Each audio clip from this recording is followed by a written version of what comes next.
고맙습니다. 우리 여전도 회원들이 또 헌신 예배를 위해서 나름대로 또 아이디어를 또 짜내고 이렇게 또 같이 참석한 우리들이 또 은혜를 나누게 돼서 너무나 감사드립니다. 오늘 제2여전도회 헌신 예배는 우리 성낙희 목사님께서 설교해 주시는데, 성낙희 목사님하고는 제가 아주 절친입니다. 너무 가까운 친구인데, 또 사실은 친구기 때문에 좋은 점도 있고 나쁜 점도 있는데, 우리 목사님은 나쁜 점은 극복을 하고 좋은 점을 보시고서 좋은 점으로만 생각하시고, 쉽지 않은 결정인데 또 제가 목회하는 또 우리 남강교회를 선택하시고 같이 이렇게 예배를 드려주시게 돼서 너무 참 감사를 드립니다. 사실 목사가 목사 설교 듣기가 쉽지 않고 또 친구가 친구 설교 듣기가 쉽지 않은데, 참 우리 목사님이 이렇게 용단을 내려주시고 해서 얼마나 감사한지, 우리 나오실 때 큰 은혜를 받기 위해서 박수 한번 하도록 하십시다.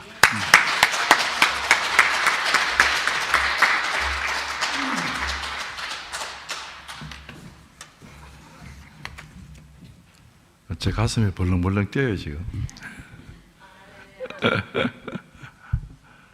제가 송 목사님하고 이렇게 사귀면서 서울에서부터 같이 기도회도 하고 그랬었거든요. 그래서 처음 여기 개척하러 내려오셨을 때 여기 이제 기공식하고 땅 파고 이럴 때 같이 둘러서 기도했던 생각이 맨 먼저 나고요.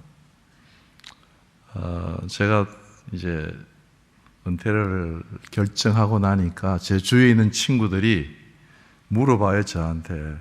어느 교회 가니?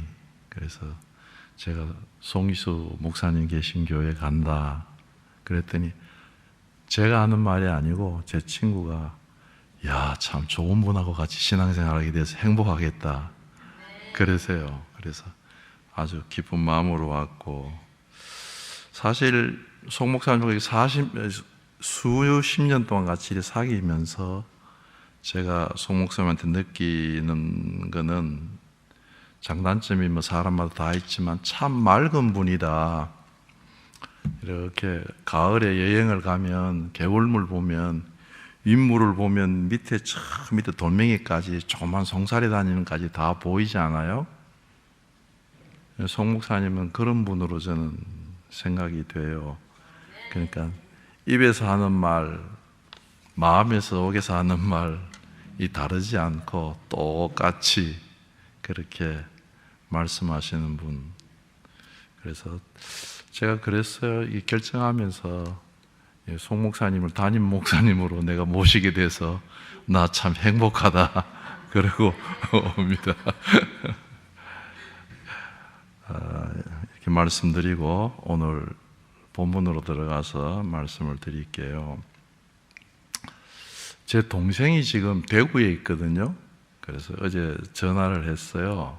그랬더니 동생이 약국을 하는데, 약국하는 것도 다 이제 문 닫고, 그 다음에 라면 60봉지 사가지고 집에서 안 움직이고, 아이들하고 또 아내하고 오랜만에 온 식구들이 모여서 형 나 지금 피자 시켜 먹고 있어 그러더라고요. 그러면서 우리가 참 느끼는 것처럼, 이 코로나 바이러스 때문에, 코로나19 때문에 다른 사람이 누가 이렇게 기침을 하면 마음이 좀, 얼굴이 이렇게 좀 찡그러지는 그런 느낌들, 그런 어떤 두려움, 그리고 여기저기서 특히 중국에서 많은 사람이 죽었다고 하는 소식, 이런 것 들으면서 참 많은 두려움과 죽음에 대한 그런 생각들을 자연스럽게 갖게 되죠. 오늘 본문은 사실 그런 분위기예요. 좋은 분위기가 아니에요. 왜냐하면 13장 1절에 보면 6월절 전에 예수께서 자기가 세상을 떠난다고 그렇게 말씀을 하세요.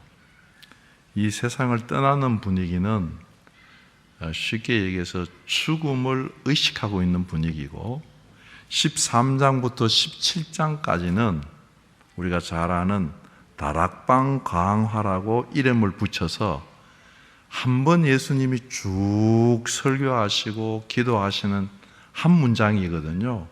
그리고 그게 마치고 나면 목요일 날 겟세마네 동산에 가서 기도하시고 이 주일이 지난 다음 오늘 밤 지난 다음 날 내일 아침 금요일에 십자가에 돌아가시거든요.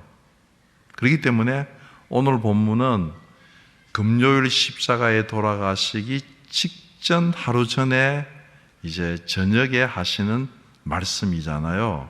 그때 세족식도 하시고 성찬 예식도 하시고,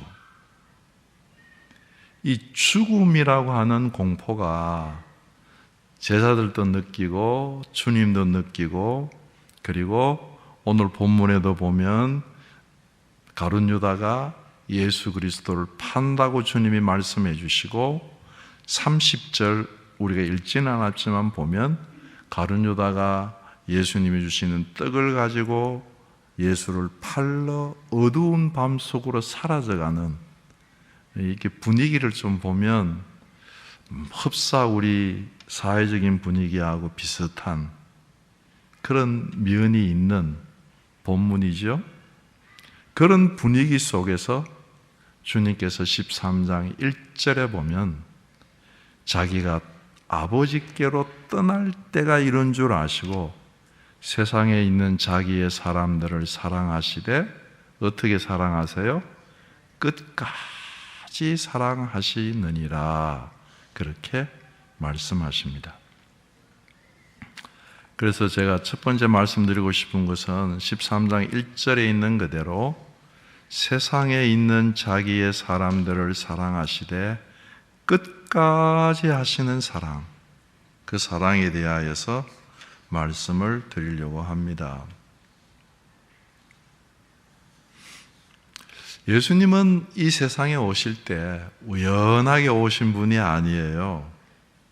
예수님은 실수로 어떻게 하다가 보니까 나도 모르게 이 세상에 왔네, 이렇게 하시는 분이 아니라 예수님은 하나님께서 이 세상에 보내셔서 오신 것을 알으셨던 분입니다.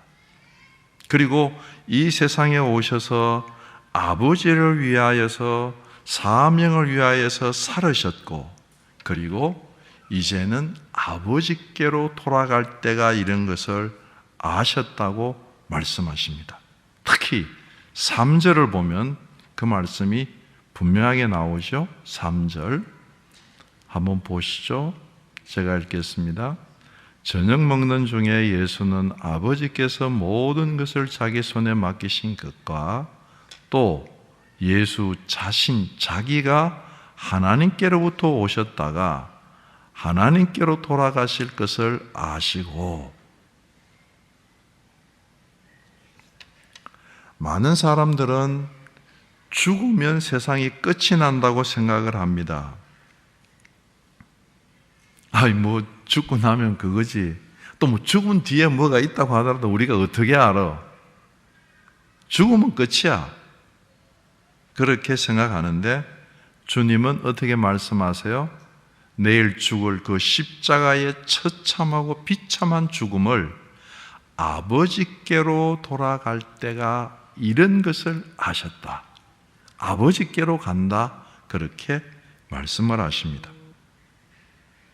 이게 요한복음의 굉장한 신학인데요.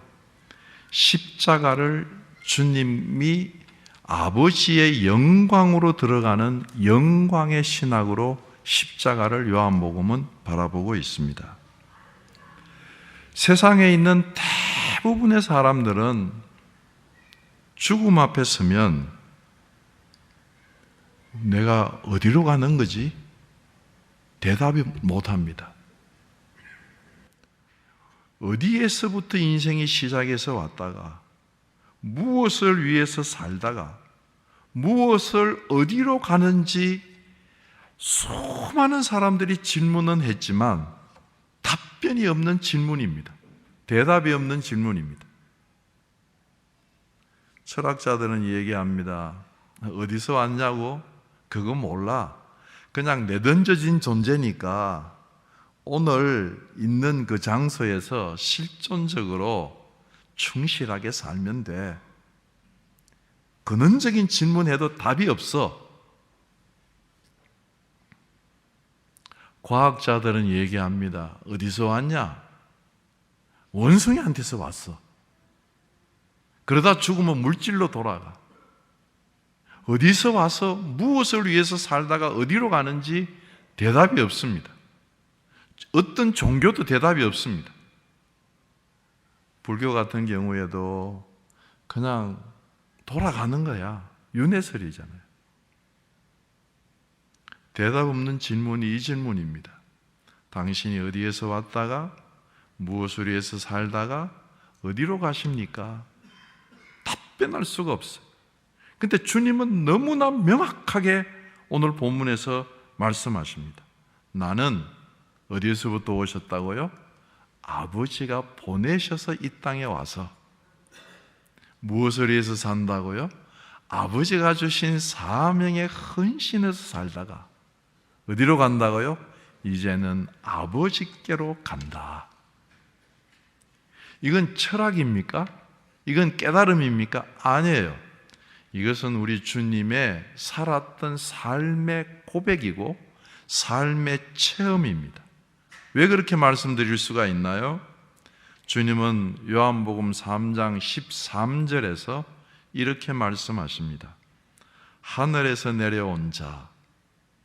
예수님은 아버지와 함께 사시다가 하늘에서 내려온 자라고 자신을 말씀하십니다. 그 체험이 있는 거예요. 하늘에서 살아본 경험이 있는 거예요. 하늘에서 내려온 자, 곧 인자 외에는 하늘에 올라간 자가 없느니라. 요한복음 3장 13절의 말씀입니다. 하늘에서부터 내려오셔서 이 땅에 탄생하셔서 여태까지 사시는 동안 늘 아버지와 함께 사셨어요. 체험입니다. 이 철학이 아니에요. 이건 어떤 순간적인 깨달음이 아니에요. 자신의 삶의 고백인 겁니다. 아버지께로부터 내려오신 그 예수 그리스도께서 하나님 아버지와 일생 동안 사시다가 사명을 마치시고 이제 아버지께로 돌아갈 때인 것을 아셨기 때문에 이건 삶의 고백이에요. 철학이 아닙니다. 13장 1절에 유월절 전에 예수께서 자기가 세상을 떠나서 아버지께로 돌아갈 때가 이런 줄을 아시고, 참 우리가 이 땅에 태어나서 하나님을 알고 내가 하나님 안에 예수 그리스도를 만나고 난 뒤에 인생의 이 근본 문제가 내가 어디에서부터 와서 무엇을 위해서 살다가 어디로 가는지 이 진리에 붙잡힌 행복이 우리에게 있는 줄로 믿습니다. 예수님은 십자가에 죽으시는 죽음이 얼마나 처참한지 여러 번 말씀을 하셨어요. 사람들에게 비웃음을 받고 사람들에게 머리를 흔들림을 당하면서 죽는 처참한 그 죽음 속으로 들어가시면서 주님 하시는 말씀은 아버지께로 간다. 가룟 유다가 13장 30절에 조각을 받고 예수님이 떼어주시는 몸을 먹고 예수를 팔로 밖으로 나갈 때 밤이었는데, 그 밤에 주님이 31절에 보면 가룟 유다가 자기를 팔러 나가는 그때를 가리켜서 31절에 보면 지금 인자가 영광을 받았고, 팔리는 걸 영광 받는 걸로 말씀을 하십니다. 하나님도 인자로 말미암아 영광을 받으셨도다. 우리도 이 예수 그리스도를 온전히 믿음으로 우리도 아버지께로부터 왔다가 아버지를 위해서 살다가 아버지께로 가는 하나님의 백성이 된 줄로 믿습니다. 두 번째로 오늘 본문에 보면 13장 1절에 그때가 아버지께로 돌아가실 때가 이른 줄 아시고 세상에 있는 자기의 사람들을 사랑하시되 끝까지 사랑하시니라. 사랑하시되 끝까지 하는 사랑은 어떤 사랑일까요? 세상에 있는 자기의 사람들은 오늘 본문에 등장하고 있는 예수님의 제자들입니다. 이 예수님의 제자들이 예수님이 떠날 때에 그리고 떠나고 난 뒤에 제자들의 모습은 예수님이 아셨습니다. 잘 아시는 대로 세상에 있는 자기의 사람들, 예수님의 제자들이 예수님을 배반할 것이고 심지어는 예수님을 팔아먹을 것이고 예수님을 버리고 다 도망갈 것이고 넘어지고 정말 신앙 다 버리고 갈릴리 바다로 떠나갈 것을 아는 사람들입니다. 그렇게 넘어질 걸 아는 그 제자들을 주님이 사랑하시되 끝까지 사랑하신다고 말씀을 하십니다. 사랑하시되 끝까지 하는 사랑은 어떤 사랑일까요? 첫 번째는 이 세상에서만 하는 사랑은 아니라는 사실입니다. 아버지께로부터 오셔서 우리를 위하여서 사랑하시고 그리고 아버지께로 가고 세상을 떠나고 난 뒤에 주님이 우리를 사랑하는 사랑이 끝나버린다고 한다면 그건 끝까지 하는 사랑이 아니죠. 하나님의 아버지께로 가서도 우리를 사랑하신다는 말씀입니다. 이 세상에서 사랑하다가 이 세상에서 끝나고 나면 예수님의 사랑이 끝났어. 그건 끝까지 하는 사랑이 아니죠. 영원한 사랑이 아니죠. 변함없는 사랑이 아니죠. 이 사실을 제자들은 지금 알지 못합니다. 그러나 우리는 압니다. 이 사실을 우리는 믿으셔야 합니다. 주님이 우리가 어떤 연약함이 있더라도 우리를 사랑하시되 끝까지 사랑하셔서 지금 하나님 보좌 우편에서 우리를 위하여 중보기도 하시면서 우리를 지금도 놓지 않고 사랑하고 계시는 줄로 믿습니다. 예수님은 우리 연약함 때문에 휘둘리지 않습니다. 우리 넘어지는 것 때문에 예수님의 사랑이 식지 않습니다. 우리가 주님을 배반하는 것 때문에 예수님이 우리를 놓지 않습니다. 끝까지 놓지 않고 끝까지 우리를 사랑하십니다. 이게 참 우리에게 힘이 돼요. 이 사랑에 우리가 전적으로 신뢰하면 우리 삶이 변화가 일어납니다. 여기에 흔들리면 우리 신앙은 흔들릴 수밖에 없습니다. 두 번째, 끝까지 하는 사랑은 오늘 본문에서 말로 하는 사랑이 아니라 자신의 몸으로 그대로 표현하시죠. 발을 씻어주심으로 섬김의 사랑을 표현하시고 성찬, 오늘 본문에는 기록되어 있지 않지만 다른 복음서에 보면 자기의 몸을 찢어서 성찬 예식을 베풀어 주심으로 자신의 사랑을 표현하시고 더 나아가서 십자가를 지심으로 우리의 저주와 죄를 담당하심으로 끝까지 사랑하시고 그리고 성천하셔서도 우리를 위하여서 중보기도 하시면서 우리의 연약함을 탄식하시면서 우리와 함께 아파하시고 우리를 진실로 사랑하시는 그 사랑, 보여주시는 그 사랑이 끝까지 하시는 사랑입니다. 배반하는 제자들, 그 제자들에게 자신의 몸을 쪼개주시면서 이것은 내가 너희들을 위해서 흘리는 언약의 피라고 말씀하시고, 빵을 떼어주시면서 이것은 내 몸이라고 말씀을 하셨습니다. 요한복음 6장은 요한복음의 성만찬장입니다. 요한복음 6장 51절에 보면 주님이 이렇게 말씀하십니다. 요한복음 6장 51절, 나는 하늘에서 내려온 살아있는 떡이니 사람이 이 떡을 먹으면 영생하리라. 내가 줄 떡은 곧 세상의 생명을 위한 내 살이니라 하시니라.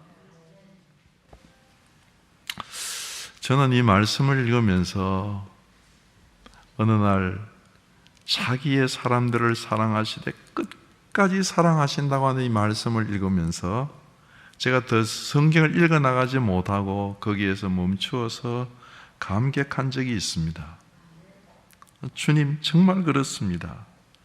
제가 신앙생활하고 목회를 하면서 어떤 때는 주님의 뜻을 배신하기도 하고 자빠지기도 하고 실패하고 참으로 넘어졌음에도 불구하고 여기까지 올 수 있었던 것은 전적으로 하나님이 나를 사랑하시되 끝까지 사랑하시는 그 사랑 때문에 제가 여기까지 올 수 있었습니다. 그렇게 고백하며 감격한 시간이 있었습니다. 여러분들은 어떠세요? 여기까지 온 게 내 힘으로 왔습니까?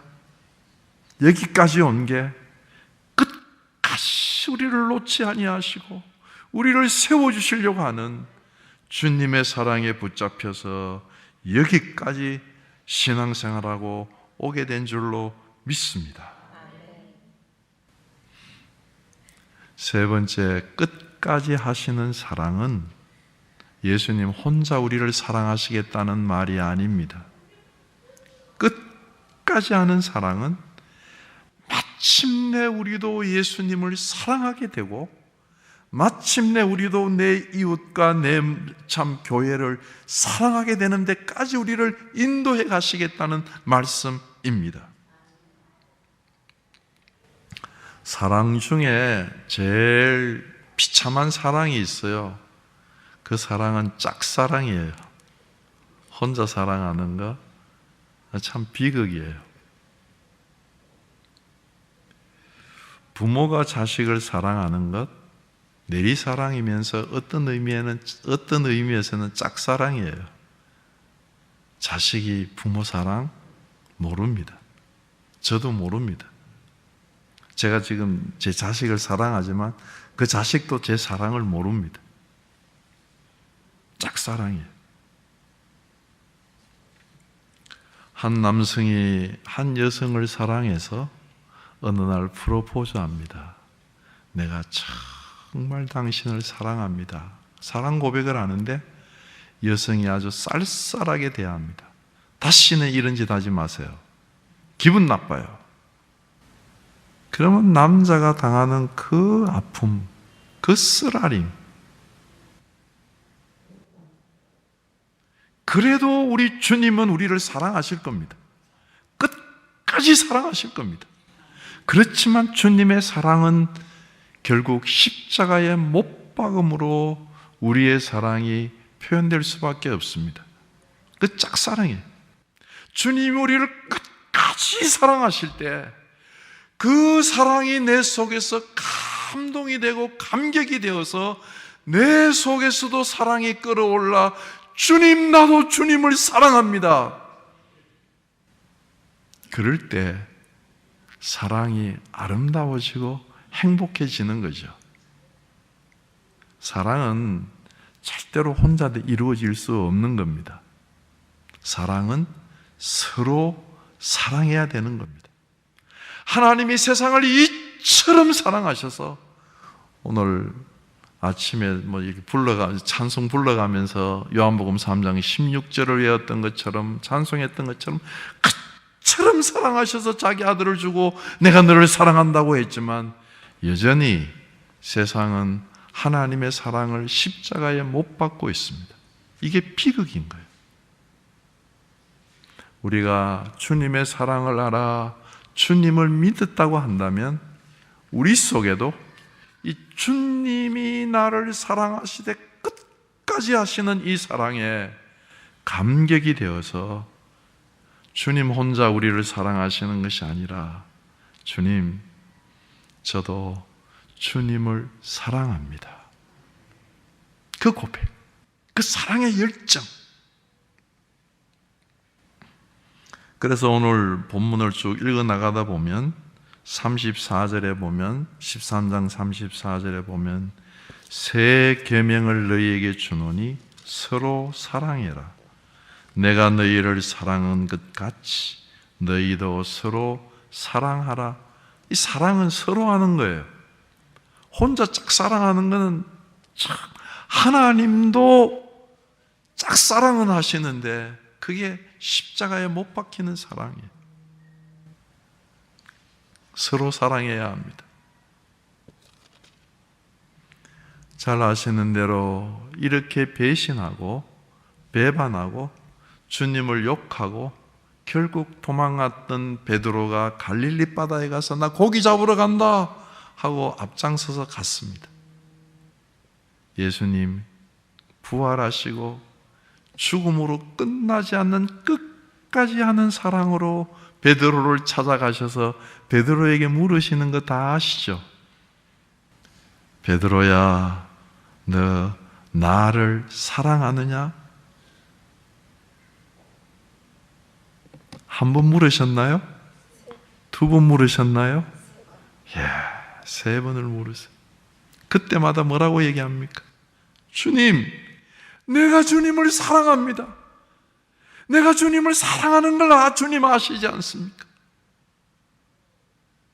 마지막에는 베드로가 근심하면서 그렇습니다. 내가 결정을 해도 저는 주님 사랑한다고 말은 하지만 그 사랑을 이어나갈 수가 없기 때문에 두려워하면서 근심하면서 주님이 모든 것을 아심에 내가 주님을 사랑하는 것 주님이 아십니다.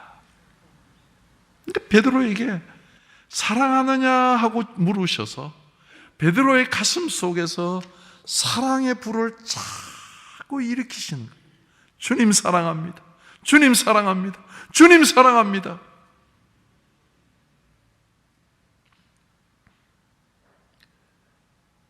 우리를 사랑하시되 끝까지 사랑하심으로 우리 속에서 주님을 사랑하는 마음을 일으키시고 마침내는 내 옆에 있는 원수까지도 사랑하게 하시고 마침내는 이 남강교회를 사랑하게 하시고 몸된 교회를 사랑하시는 데까지 우리의 사랑이 예수 그리스도의 사랑을 받아 성장하기를 원하시는 줄로 믿습니다.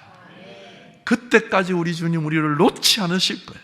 우리가 배반해도 우리가 넘어져도 우리가 멀리 떠나도 쫓아오시고 찾아오시고 만나셔서 사랑하냐 사랑하냐 물으셔서 마침내는 우리 속에 사랑을 일으키셔서 우리도 세상에 있는 사람들을 사랑하시되 끝까지 하는 사랑으로 우리를 양육해 가시는 줄로 믿습니다. 이런 사람이 행복한 사람입니다.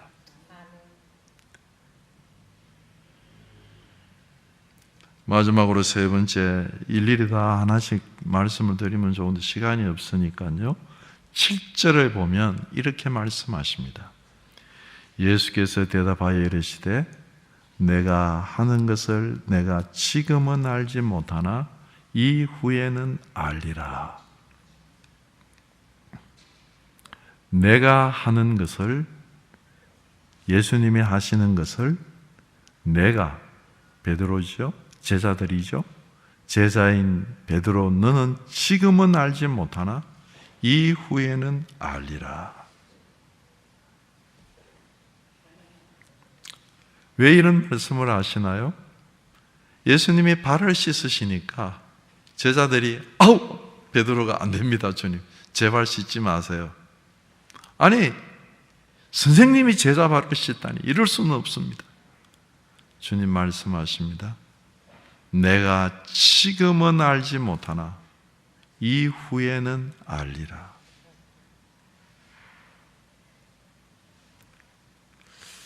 우리는 지금 알지 못하는 일을 이후에 알게 되는 것이 많이 있습니다. 지금 예수님이 자기의 팔을 씻기시면서 지금 자기를 사랑하시되 끝까지 하시는 그 사랑, 그걸 알지 못해요, 베드로는.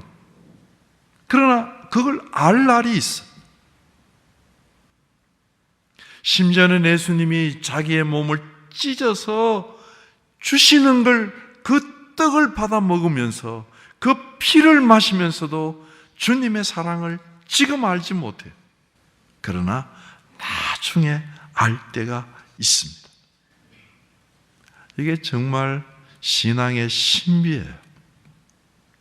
우리가 한 주간 한 주간 주일 예배 드리는 것, 우리가 하루하루 주님 앞에 무릎 꿇고 기도하는 것, 주님이 우리를 얼마나 사랑하시는 큰 사랑인데 알지 못해. 그 사랑을 받으면서도 알지 못해. 그러나 그 이후에 알 날이 있습니다. 우리가 인생을 살면서 얼마나 많은 일들을 알지 못하지만 이후에 아는 날이 있게 되는지 모릅니다. 내가 왜 지금의 남편을 만났는지, 내가 왜 지금의 아내를 만났는지, 내가 왜 이렇게 지금 어려움을 당하는지 알지 못합니다. 그러나 그것이 이후에 알게 되는 날이 있습니다. 내가 왜 지금 이렇게 어려움을 당하고 있는지, 고난이 있는지, 아픔이 있는지 정말 우리는 우리 인생길을 알지 못합니다. 우리는 1시간 뒤의 일 알지 못합니다. 10분 뒤의 일 알지 못합니다. 알지 못해. 알지 못하고 살아가지만 살아놓고 보면 하나님이 나를 이렇게 인도하셨네. 이후에 알게 되는 일들이 너무 많습니다. 부모의 사랑을 받으면서 자식들이 부모의 사랑 압니까? 모릅니다. 크면 알지요. 지금 예수님이 발을 씻어주시고 지금 예수님이 제자들에게 자기의 몸을 찢어주시는 그 사랑을 끝까지 하는 사랑을 하고 계시는데 압니까? 모릅니다. 그러나 베드로가 아는 날이 옵니다. 우리가 잘 아는 구약의 욥이라고 하는 고난의 참 대명사로 부르는 사람이 있지 않습니까? 동방의 의인이었습니다. 동방의 갑부 중에 갑부였습니다. 재벌이었습니다. 하나님도 인정하는 사람이었습니다.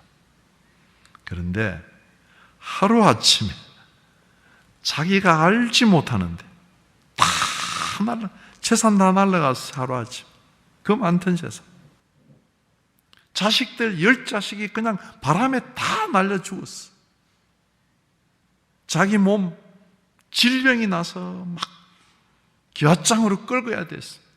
아내 오더니 위로하는 게 아니라 참 하나님 잘 섬겼어 당신, 차라리 하나님 저주하고 죽으시오 그러더니 짐 싸가지고 나가버렸습니다.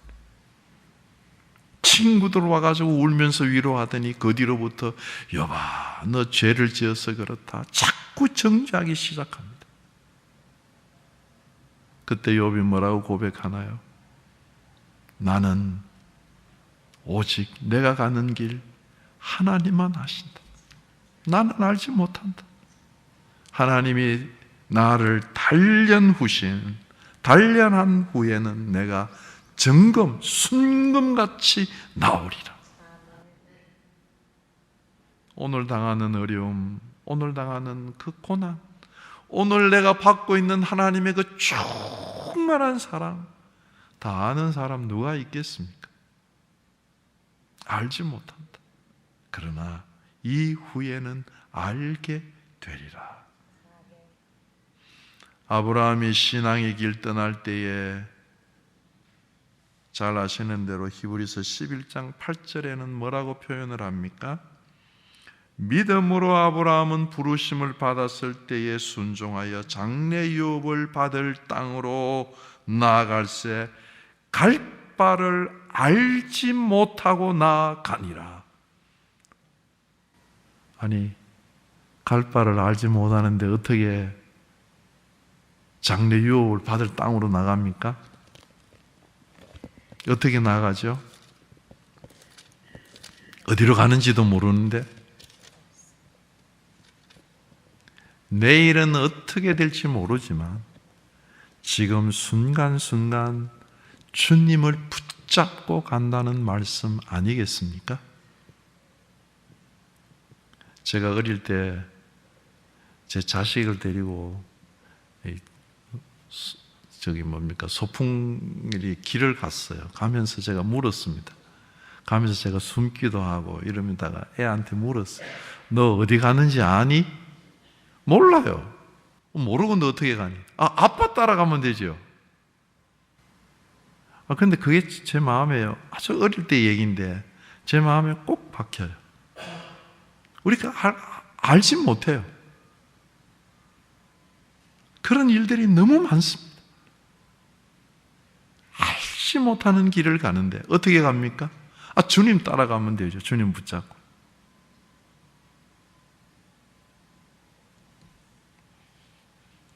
오늘 내게 일어나는 수많은 일들 살아가면서 알게 되는 날이 있습니다. 여러분, 이런 일이 있을 수 있을까요? 없을까요?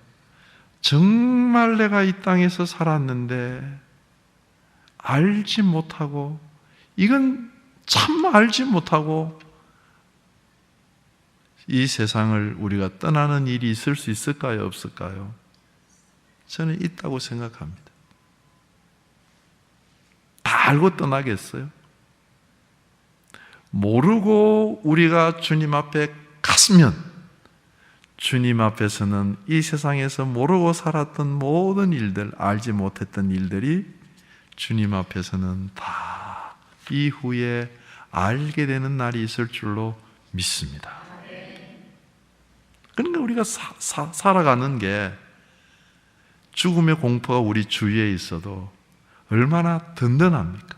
끝까지 사랑하시는 그 사랑에 붙잡혀 사니. 한 사람의 얘기만 하고 제 말씀을 마치려고 합니다. 우리 성결교단의 문중경 전도사님 다 아실 거예요. 또 다녀오신 분들도 계실 겁니다. 그 문중경 전도사님 그 순교자 기념관에요. 저도 몇 번 다녀왔거든요.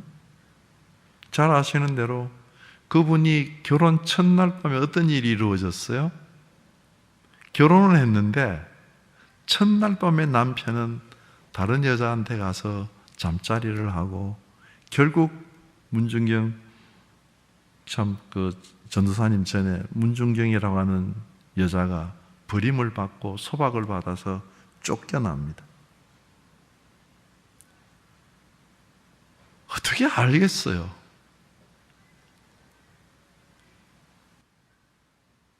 그런데 그런 어려움, 그 참 처참함, 그런 상황 속에서 그가 이성복 목사님을 만나고 그분을 통해서 복음을 배우고 예수를 만나게 됩니다.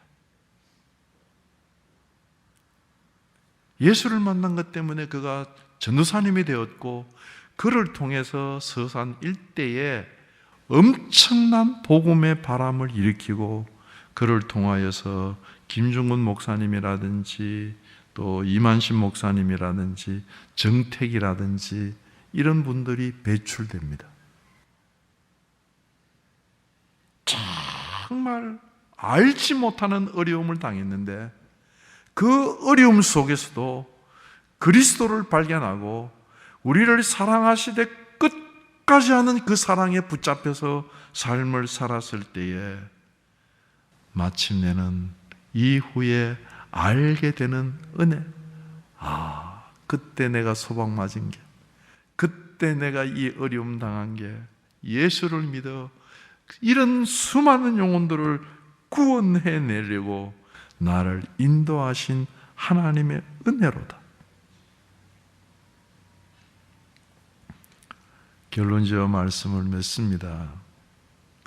사랑하는 성도 여러분, 정말 우리의 마음속에 주께서 나를 사랑하시되 끝까지 사랑하신 그 사랑을 덧입어서 내 속에서 사랑이 솟아나서 나 주님 사랑합니다, 나 교회 사랑합니다, 내 눈에 보이는 남편 사랑합니다, 내 자녀 사랑합니다, 내 처참한 운명까지도 사랑합니다, 내가 알지 못하는 일까지도 사랑합니다 하고 사랑의 고백을 하고 나아가면 우리 앞에 승리하는 귀한 역사가 있을 줄로 믿습니다. 기도하십니다.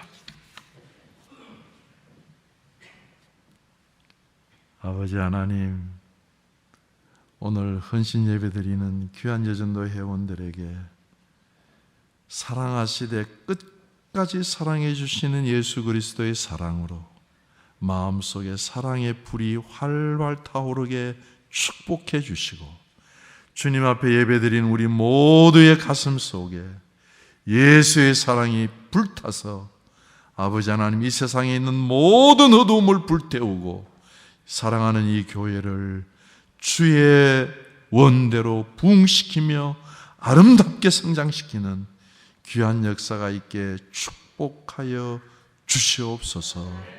우리 주 예수 그리스도 이름으로 기도드립니다. 아멘.